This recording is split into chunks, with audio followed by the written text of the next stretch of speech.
you have reached has been disconnected. Pedro Blanco. I give you my affection and I give you my time. Try to get a connection on the telephone line. Pues estrenamos sintonía también ahora. Jaime García Cantero, buenos días. Muy buenos días, Pedro. El director de contenidos del País Retina. Está bien. Hombre, es Kraftwerk, esto es maravilloso. Yo venía animado, pero ya me ponen Kraftwerk, esto parece una discoteca berlinesa. Aunque algunas de las cosas que se escuchan son un poco vintage, ¿no? Porque eso del teléfono de rueda, ¿verdad? O el contestador, el buzón. Es electrónica vintage, es electrónica que tiene 40 años, ¿no? O más, o sea, sí. Oye, podríamos decir que si la realidad nos sorprende es porque hemos leído poca ciencia ficción. Bueno, yo creo que es porque hemos leído poco en general. No hace falta que sea ciencia ficción. García Márquez tiene una frase maravillosa que decía que todo lo que vemos a nuestro alrededor alguna vez estuvo en la imaginación de alguien. Y la imaginación de alguien pues está luego en los libros, ¿no? Yo creo que muchas veces, no tanto las cosas que suceden, sino nuestra reacción, a veces extrema, ante esas cosas, se debe a que leemos demasiado poco. Claro. Bueno, lo que vamos a intentar establecer hoy es un vínculo entre la ciencia ficción y la realidad que ha llegado años después de la ciencia ficción, ¿no? No podemos decir que la ciencia ficción prediga o tenga dotes adivinatorias sobre el futuro, pero muchas veces dices, uy, pero si sobre esto ya se ha escrito, sobre esto ya se ha ficcionado. Es así. Yo creo que muchas veces queremos también buscar en la ciencia ficción esta capacidad de predicción. Al final, Bradbury, Huxley, Orwell, cualquiera de los grandes, son grandes escritores, pero no eran científicos, ¿no? Entonces yo creo que es mucho más interesante ver su capacidad de prevenirnos del impacto de ese futuro que de ese futuro en sí, ¿no? A veces nos centramos mucho en ver si adelantaron las pantallas planas o los auriculares y bueno, pues como Cassandra, ¿no? Que nadie hacía caso, los troyanos no le hacían caso de que ese caballo a lo mejor no era lo que ellos creían, pues hacemos pocos casos de estas advertencias que llevan años haciéndonos pues estos grandes de la ciencia ficción. Espera, que has mencionado a Bradbury. Los libros no dicen nada. Mire, todo esto son novelas. Tratan de personas que jamás han existido. Las gentes que las leen... Bueno, la gente recordará Fahrenheit 451, se cumple el centenario de Bradbury. El centenario del nacimiento de Bradbury.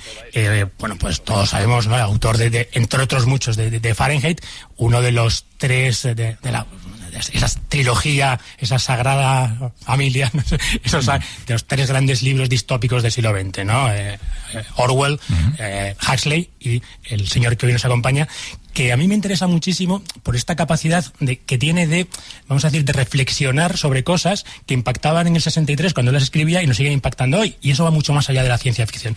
A mí me gusta pensar que a Bradbury le interesa mucho más la ficción que la ciencia. Y entonces, por eso, muchos de sus adelantos siguen siendo hoy pues tremendamente impactantes en nuestra sociedad.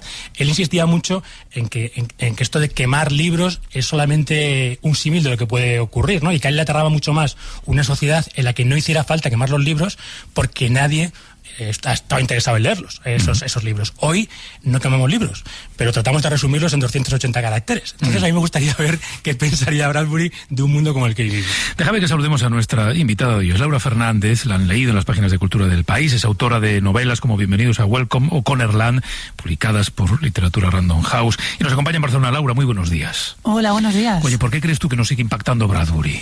Bueno, yo creo que Bradbury tenía esa alma de niño que conquista el mundo todavía, ¿no? Y él decía siempre, y esto viene ahí lo de lo que estabais hablando, de que un escritor solo escribe de aquello que le da miedo cuando apaga la luz. Y en el caso de Fahrenheit en concreto, lo que a él le daba miedo en ese momento era la televisión. Le daba mucho miedo que él creía que la televisión iba a destruir el pensamiento. Y él dio vueltas a esta idea y, como siempre, yo tengo la teoría de que toda distopía habla de su presente, evidentemente, pero es un presente exagerado, y al final tenemos el futuro al que hemos llegado hoy, ¿no? Él incluso anticipó las redes sociales en ese libro, porque la esposa del bombero habla con su televisión pared, ¿no? Que le pide la opinión todo el rato sobre lo que está pasando. Y yo creo que porque era muy humanista, o sea, él pensaba no tanto en los cachivaches, que también, sino en cómo eso iba a afectar al ser humano y cómo nos iba a deshumanizar un poco. Los libros de ciencia ficción suelen, no digo que sea siempre, ¿no? Pero suelen estar en las librerías, digo, cuando uno va a comprarlos, pues al lado o cerca de los libros de fantasía y los de terror. ¿Por qué ocurre que en general la ciencia ficción se asocia, al menos con sensaciones inquietantes? No sé si te las que dan miedo, pero por lo menos que inquietan. A mí me parece súper interesante esto porque ayer lo estuve pensando y realmente es porque la ciencia ficción también va sobre lo desconocido. Y al final el terror, ¿qué es, no? Que nos da miedo lo que desconocemos. Y la ciencia ficción explora posibilidades que desconocemos y nos aterra. Entonces yo creo que tiene mucho sentido que esté junto al terror, y porque no dejan de ser posibilidades que no acabamos de concebir, ¿no? Y que pueden estar o en el futuro o puede estar en nuestro presente, pero no son concebibles, y al no ser concebibles nos aterran, ¿no? Y por ahí yo le veo un símil directo con el terror. Yo creo que por eso están juntas, y por eso a los que nos atrae ese tipo de literatura también nos atrae el terror, ¿no? Queremos como salir de la realidad al final, ¿no? O sea, es explorar otras posibilidades, porque la realidad ya la vivimos cada día. Sí, en el prólogo de a Crónicas Marcianas de Bradbury que escribía Borges, ¿no? Borges insistía mucho en esto, ¿no? Que Bradbury conseguía que una historia de unos señores en un futuro en Marte le produjera terror y le produjera angustia. Yo creo que esta es la capacidad de los grandes de la ciencia ficción, de llevarnos, como bien decía, expandiendo el presente, llevarnos a estas cuestiones que aterran a una persona en cualquier presente, ¿no? En nuestro presente de ahora y en el presente de cuando sea. Yo creo que esa es la gran capacidad de estos escritores, y por supuesto, en el caso de Bradbury es obvio, sus derivadas, pues mucho más allá del terror, pues en la política, en lo social y en otro tipo de cosas. Claro. Laura, y en todo caso, en torno a la ciencia ficción, quienes la hemos leído menos, o quienes no tenemos tanto conocimiento, siempre nos acercamos con esa discusión, antes lo comentábamos con Jaime, sobre si es o no predictiva la ciencia ficción, ¿no? Sobre si tiene esa capacidad adivinatoria. Claro que revisar las cosas que se escriben hace años, cuando el tiempo ha pasado y bueno, pues la vida se va adaptando, pues es cierto ventajismo. Sí, pero piensa que también nosotros formamos parte de una narrativa y queremos creer que todo eso predijo algo, ¿no? Claro. Pero yo sí que creo que anticipa de alguna manera. Es decir, ahora se está escribiendo una ciencia ficción y esto es lo curioso, que desde hace unos años es tendencia que ya no nos vamos tan lejos, ¿no? Los escritores de ciencia ficción no se van tan lejos ya. Antes se iban 100 años después o 50, medio siglo después. Ahora se van 10, 15 años en el futuro porque, bueno, ven que la Tierra agoniza y no quieren arriesgarse a que el futuro que describan sea demasiado lejano. Y esto quiere decir, esto nos está diciendo algo. O sea, yo creo que los escritores de ciencia ficción que trabajan con el futuro son como pequeños pilotos rojos, hay que tenerlos muy en cuenta. De hecho, leí una vez que en Francia hace muy poco habían contratado una especie de séquito de escritores de ciencia ficción, el gobierno, para que les explicase un poco en qué podía consistir el futuro, porque al final todo es narrativa, incluso lo que estamos viviendo cada día, incluso todo este asunto de la pandemia, ¿no? Tiene su narrativa, y la narrativa tiene que tener un sentido. Cuando hay un hueco nos asusta, es decir, los primeros días de la pandemia hubo ahí un hueco que no sabíamos cómo explicar bien eso, porque tenemos muchas novelas, mucha ciencia ficción sobre el después, pero del inicio, de cuando empieza el fin del mundo, apenas hay ciencia ficción. Eso es muy interesante también. Mira, vamos a buscar dos referencias. Durante un tiempo la ciencia, no toda, pero una parte de la ciencia ficción se centraba en pensar en las máquinas que nos ayudaban a desplazarnos muy rápido, a ir muy lejos. El espacio, la última frontera.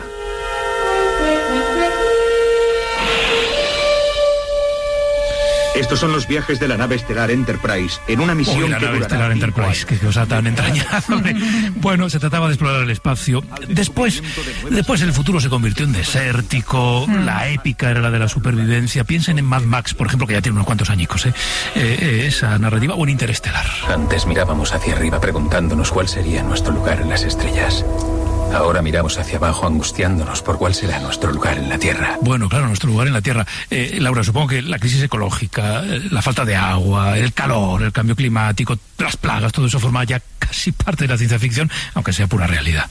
Sí, o sea, es muy interesante esto también porque la ciencia ficción de las naves espaciales, ¿no? Esta es una ciencia ficción soñadora todavía, ¿no? Porque vivíamos una época de esplendor como ser humano, ¿no? O sea, en Interestelar es súper interesante el momento en el que dicen el siglo XX ha sido el siglo del derroche y lo que vino después es la escasez, ¿no? Y yo creo que es hacia lo que vamos, hacia más control y más escasez. Y eso nos lo están advirtiendo desde hace tiempo ya. películas como Interstellar o libros como los de Kim Stanley Robinson, se está viendo que el derroche, que bueno, es que realmente en el siglo XX y el XIX y parte del XVIII han destruido como todos los recursos de la Tierra en apenas 300 años, ¿no? Y claro, en esa época soñadora, ingenua de los años 60, en la que soñábamos con las estrellas, no podíamos ni llegar a imaginar que menos de un siglo después estaríamos en este punto, ¿no? Con una pandemia global y con el planeta diciéndonos que ya está bien, ¿no? Con todas las consecuencias del cambio climático que no somos...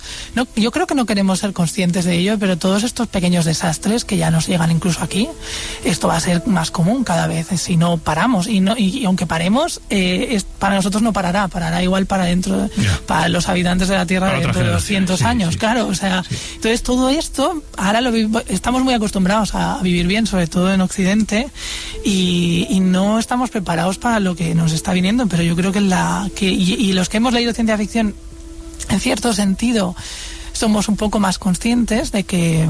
Yo soy muy consciente, por ejemplo, cada mañana cuando me ducho, de que a lo mejor eso no lo vamos a tener siempre, el agua corriente, ¿no? Y esto es algo con lo que tenemos que empezar a convivir y tenemos que empezar a asimilar. Ahí es muy interesante en Interstellar cuando uno de los personajes dice: yo crecí en una tierra en la que cada día se inventaban cientos de cosas para mantenernos entretenidos, ¿no? Y había 6.000 millones de personas que querían utilizarlas y eso no era sostenible, ¿no? Y ahora somos todos jornaleros. Es muy interesante también esta visión del futuro, haciendo un poco historia de visión del futuro, ¿no? Hay un libro muy interesante de Svetlana Boym, El futuro de la nostalgia, que cómo han ido cambiando las visiones del futuro, y justo lo que contaba. Al principio del siglo XX la visión que se tenía del futuro era un futuro maravilloso, donde las máquinas nos iban a ayudar, donde tendríamos coches voladores y todo era fantástico, y esa visión ha ido cambiando, ¿no? Ya cambian los 50 del siglo XX a un futuro mucho peor, y ahora, como bien decía ella, no solamente es que es un futuro, es peor y más cercano. Hay una entrevista que a mí me aterra del productor de Years and Years, que dice que ellos tenían que rodar muy rápido la serie porque le daba miedo que la realidad adelantara. Que se quedara vieja antes incluso. Claro. que esa distopía, cuando la sacaron, ya fuera pasado. Entonces yo creo que ese es el momento en el que estamos ahora. Ya no solamente de describir en ciencia ficción un futuro aterrador, sino un futuro aterrador tremendamente cercano. Claro. Sí, es que se dice que la ciencia ficción es el realismo del siglo XXI y no van desencaminados. Pues anda que... Es un poco triste todo, pero bueno, nosotros al menos hemos vivido el derroche, un poco el derroche del siglo XX. Oye, tengo un minuto, Laura, ¿qué es lo último de ciencia ficción que lees o que has leído? Pues estoy leyendo ahora mismo a Ted Chiang, el autor de Exhalación, que es el autor de la Llegada, de la película, bueno, el relato que inspiró Arrival, La Llegada, que es un autor de ciencia ficción que es a la vez altísima literatura, porque explora a nivel filosófico la ciencia ficción, a nivel humanista, un poco como Bradbury, pero de una forma un poco más madura. Ya ves, si habéis visto Arrival ya habréis visto un poco de qué va, y también establece como patrones de lo que será el ser humano del futuro, de lo que puede llegar a ser el ser humano del futuro, y sobre todo lo que transmite mucha soledad, porque al final es lo que transmite Interstellar también, ¿no? Al final, si alguien puede salvarnos, somos nosotros, y desde el futuro, desde el pasado, como sea con lo que inventemos, pero no va a venir nadie a salvarnos, y Ted Chiang yo creo que lo tiene muy claro, y es una lectura muy lúcida. Pues lo apuntamos. Vamos a poner manos a la obra, a ver si nos salvamos. Laura Fernández, muchas gracias por habernos acompañado esta mañana. A vosotros. Gracias. Bueno, Jaime, la semana que viene no sé si ciencia ficción, pero mucha realidad, ¿no? Sí, a ver si encontramos algo también un poco más positivo. Entre todos, un poco más positivo. Seguro. Gracias, Jaime. Hasta luego. Palabras de una musa de baja maternal.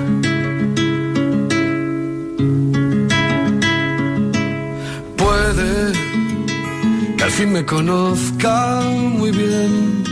Si fueran puntos grises mis rarezas cada tarde. Hoy por hoy.